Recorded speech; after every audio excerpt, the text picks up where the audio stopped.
Just like with Egypt, I want to deal with the form and functions of the Greek home. And here we're looking at sort of a standard working class-ish home. We might move into the middle class a little bit. The Greeks tend to be a little bit more humble about their homes. We don't see the massive palaces that you might see from the Egyptians or the Minoans, but there's a lot to be revealed. Now, the general form of the home is centering the home around a courtyard. This makes a lot of sense because in the Mediterranean, the weather tends to be good, and a courtyard allows me to expand my living space without going to the expense of having to put a roof over it, walls around it. I don't have to worry about heating and cooling, and I can use it most of the time. Now, this is a form that we don't generally see, for example, in Wisconsin because it wouldn't work. Our winters are simply too cold. We can't use it nearly as often as we would want to. And these homes can take on a number of different forms. You can have single story, two-story, as we see here. The courtyard can be smaller or larger. Oftentimes, there's a pond and cistern in the middle. That's to collect water, if at all possible. Oftentimes, the kitchens will also be outdoors. As we can see here, it's actually covered on the right, but that would be a hearth or a chimney hole for a hearth underneath it. So they're doing a lot of things out of doors. Generally, the layout is pretty simple. We're dealing with something very similar to what the Egyptians had. There's not a lot of living space. So you would have a kitchen, you would have an entrance, a central courtyard of some form. The pastas is a hallway that runs through the house. And then what they term a living room historically would be a mixed function room. So this would be something that would be living quarters at certain times, but might be a bedroom at night for numerous members of the family.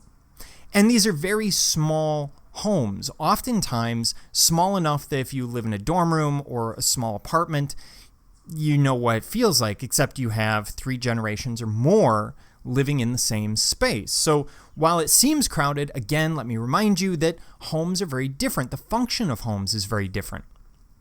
When we look inside, here's a little bit bigger home, so I can explore this a little bit more. We have a dining and banquet space. We have a ladies' space. Now, that's going to be important in Greek society. Women are seen as men incomplete. They are there for breeding purposes. You marry for offspring. You don't marry for love. In fact, there's tabloid news when a general falls in love with his wife in Athens.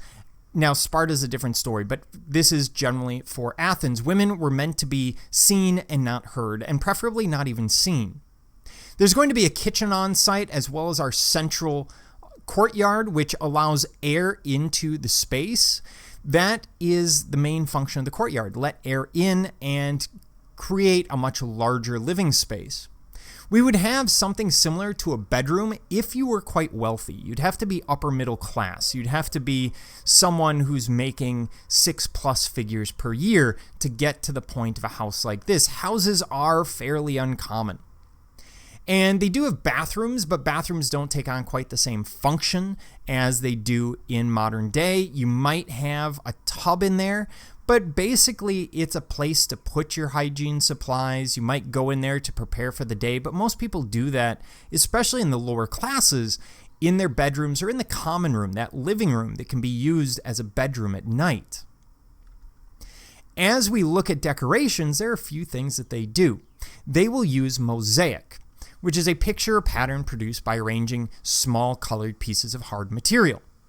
The example that you see there is actually the Battle of Issus. Now, this is a copy that we get from Pompeii, but we know it's based from other writings on an example that was found in Greece. And it's a very ornate mosaic. To give you an idea, here I've blown up Alexander, and you can see the size of the stones and the materials being used.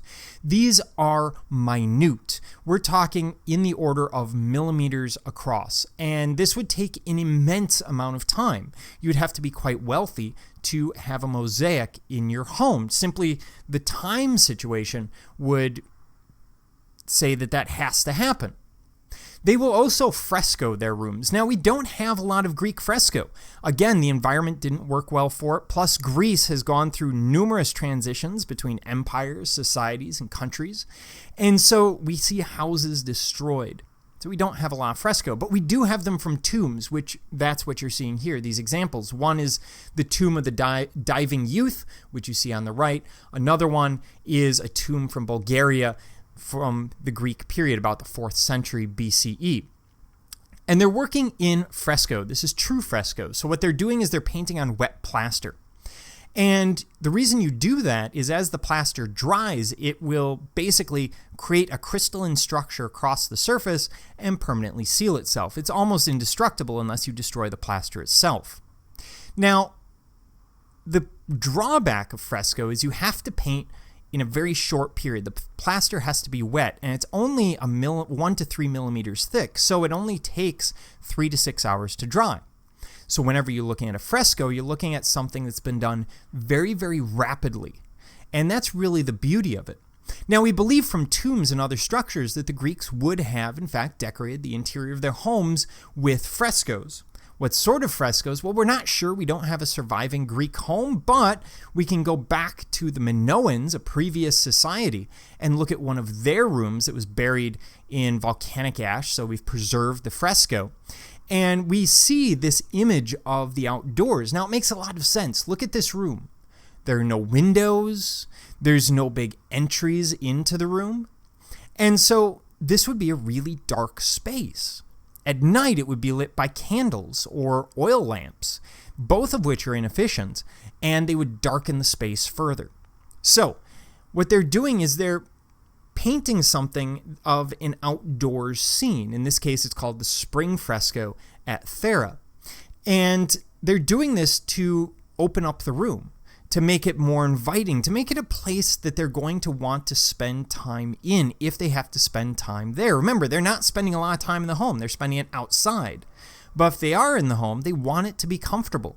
And these frescoes would have been fairly inexpensive to do. You would have had a lot of artisans who were capable of doing this and could create all sorts of scenes. Now, we'll see a lot more from the Romans, and that may also reflect what the Greeks did in their homes in the classical and Hellenistic period.